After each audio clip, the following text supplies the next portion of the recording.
अस्सलाम वालेकुम। Last video में हमने देखा था कोरिनी बैक्टीरियम डिप्थीरिया को। इस वीडियो में हम डिस्कस करेंगे लिस्टीरिया मोनोसाइटोजेनिस। ओके, इसकी बात करें तो सबसे पहले तुम्हारे पास पता है कि हमारे पास क्या है, ग्राम पॉजिटिव रॉड है।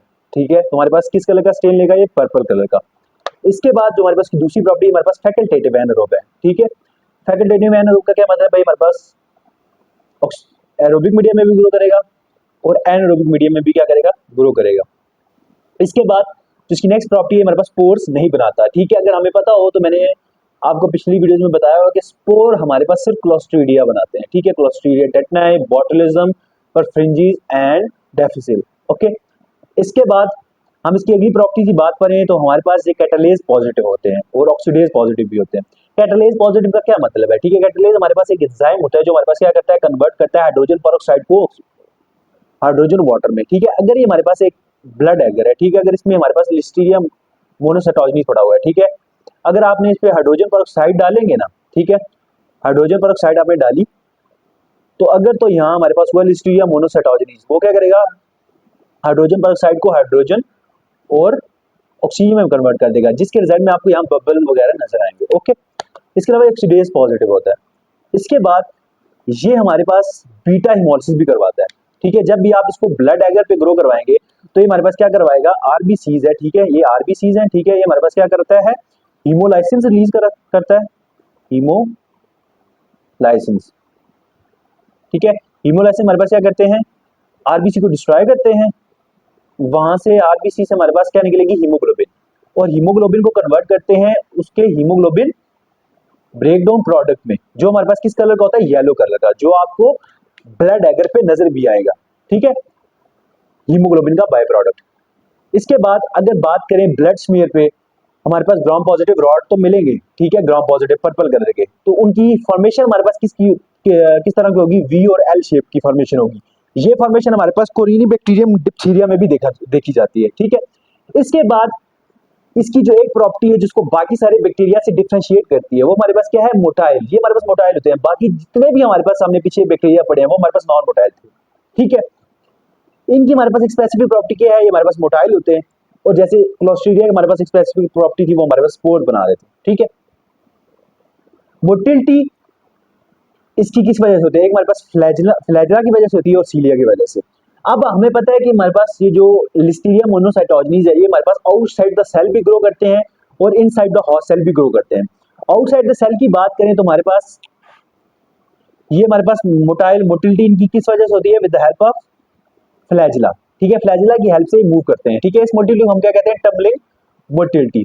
अब इनसाइड द सेल, जैसे हमारे पास ये एंटेरोसाइट्स हैं फर्ज कर लें, ठीक है, एक सेल से दूसरे सेल में हमारे पास कैसे ट्रांसमिट होता है, ठीक है, एक सेल से दूसरे सेल में मूव कैसे करेगा, with the help of actin rockets. ठीक है, एक्टिन रॉकेट्स हमारे पास क्या होते हैं, हमारे पास पॉलीमराइजेशन होती है एक्टिन फिलामेंट्स की। ठीक है, जिसकी मदद से हमारे पास एक सेल से दूसरे सेल में मूव करते हैं। ठीक है, वो मैं आगे जाके आपको बताऊंगा।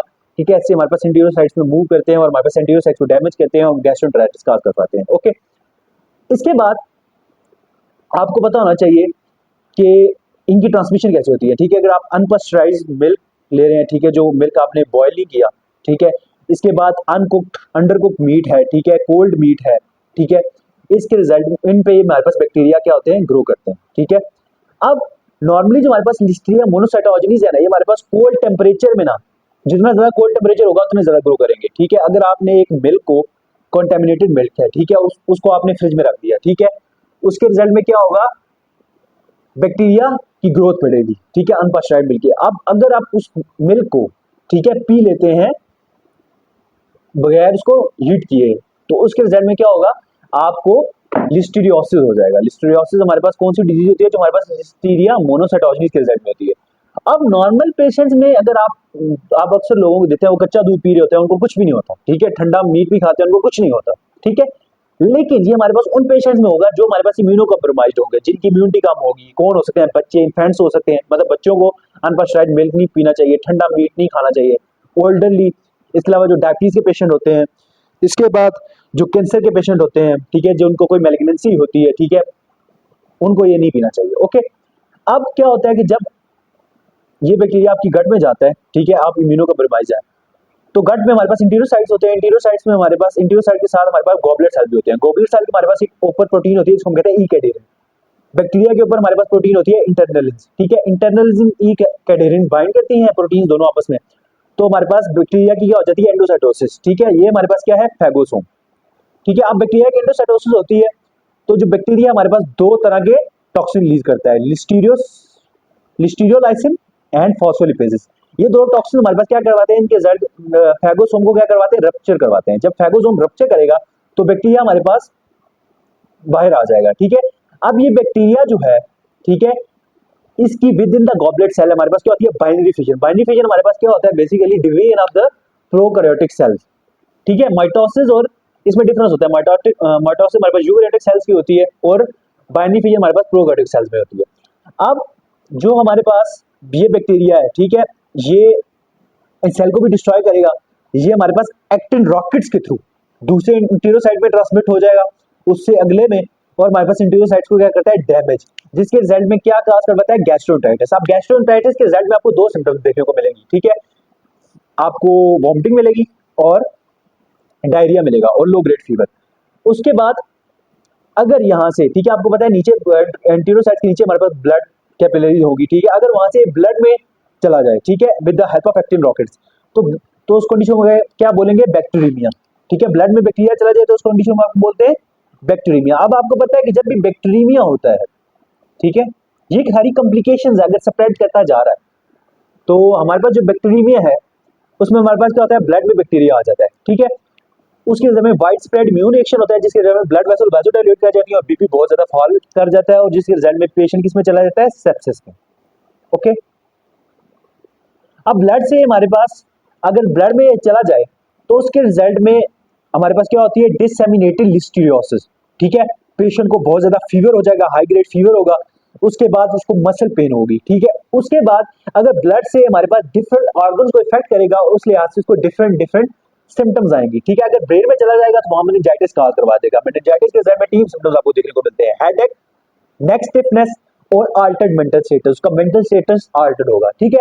अगर लिवर में चला जाता है, ठीक है, बैक्टीरिया, तो लिवर में हमारे पास क्या करवाता है लिवर एब्सेस, ठीक है। लिवर एब्सेस के रिजल्ट में क्या मिलेगा आपको एब्डोमिनल पेन मिलेगा और जॉन्डिस मिलेगा, ठीक है, क्योंकि लिवर डैमेज हो रहा है, हेपेटोसाइट्स डैमेज हो रहे हैं, तो बिलीरुबिन सही से कॉन्जुगेशन नहीं होगी और आपको जॉन्डिस मिलेगा, जिसके रिजल्ट में क्या होगा अनकॉन्जुगेटेड बिलीरुबिन का लेवल इंक्रीज हुआ होगा, ठीक है। इसके बाद हम बात करें, अगर एक प्रेग्नेंट वुमन है, ठीक है, उसने क्या किया है, उसकी इम्यूनिटी भी वीक है, ठीक है, इम्यूनिटी वीक होती है प्रेग्नेंट वुमन की, उसने अनपस्चराइज्ड मिल्क पिया है, उसके रिजल्ट में क्या होगा कि ये जो इन्फेक्शन है, ठीक है, अगर उसको लिस्टीरियोसिस हो गया, ठीक है, अब ये लिस्टीरियोसिस उसके ब्लड के थ्रू फीटस के ब्लड में भी चला जाएगा, ठीक है, ये बैक्टीरिया। अब वो बैक्टीरिया वहां जाके क्या करवाएगा न्यूनेटल लिस्टीरियोसिस। न्यूनेटल लिस्टीरियोसिस के रिजल्ट में क्या होगा, जो बच्चा पैदा होगा उसमें हमारे पास न्यूनेटल मेनिंजाइटिस होगा, सेप्सिस होगा, ठीक है, उसके अलावा फीवर होगा, और उसको एक और कंडीशन होगी ग्रेनुलोमेटोसिस इन्फेंटिसेप्टिका, ठीक है। अब ये कंडीशन मैं आपको दिखाता हूं, ठीक है, क्लिनिकली पेशेंट किस तरह, इसमें आपको क्या मिलेंगे पेल कलर के ग्रेन्यूल्स मिलेंगे, ठीक है, जिनके दरमियान स्पेसेस होंगी, ओके। अब मेनिंजाइटिस क्यों होता है, ठीक है, वो बच्चे के ब्लड में गया, वहां से ब्रेन में जा सकता है, वहां मेनिंजाइटिस काज करवा सकता है, ठीक है। ब्लड में होगा तो सेप्सिस काज करवा देगा, इसके रिजल्ट में फीवर, उसको बहुत ही इंपॉर्टेंट सिम्टम देखने को मिलेगी जो बच्चा आपके पास आएगा न्यूनेटल लिस्टीरियोसिस के साथ। अब ये हमारे पास कौन सी कंडीशन है, ग्रेनुलोमेटोसिस इन्फेंटिसेप्टिका, जिसके रिजल्ट में आपको पेल कलर के ग्रेन्यूल्स मिल रहे हैं, ठीक है, उनके दरमियान स्पेसेस हैं, ठीक है। ये बच्चे में आपको मिलते हैं, ठीक है, अगर वो न्यूनेटल लिस्टीरियोसिस के साथ आता है, ठीक है। उसके बाद डायग्नोसिस की बात करें, ठीक है, डायग्नोज कैसे करते हैं, ठीक है। अगर गैस्ट्रोएंटेराइटिस है, ठीक है, तो आपने उसके स्टूल का स्वैब ले लेना, ठीक है। अगर उसको मेनिंजाइटिस हो गया तो आप सीएसएफ का स्वैब लेके वहां से चेक कर लेंगे कि उसके सीएसएफ में लिस्टीरिया मोनोसाइटोजेनिस है। लिवर एब्सेस कैसे चेक करते हैं, सीटी स्कैन या अल्ट्रासाउंड के थ्रू चेक कर सकते हैं, ठीक है। इसके बाद अगर बच्चे में चेक करना है कि बच्चे में लिस्टीरिया मोनोसाइटोजेनिस है तो उसका अमनियोटिक फ्लूइड का स्वैब ले लेना है और वहां से चेक कर लेना है, ठीक है। इस तरह आप इसको डायग्नोज कर सकते हैं, ठीक है। ये था लिस्टीरिया मोनोसाइटोजेनिस, ठीक है। अगली वीडियो में हम डिस्कस करेंगे गार्डनेला वजानालिस को।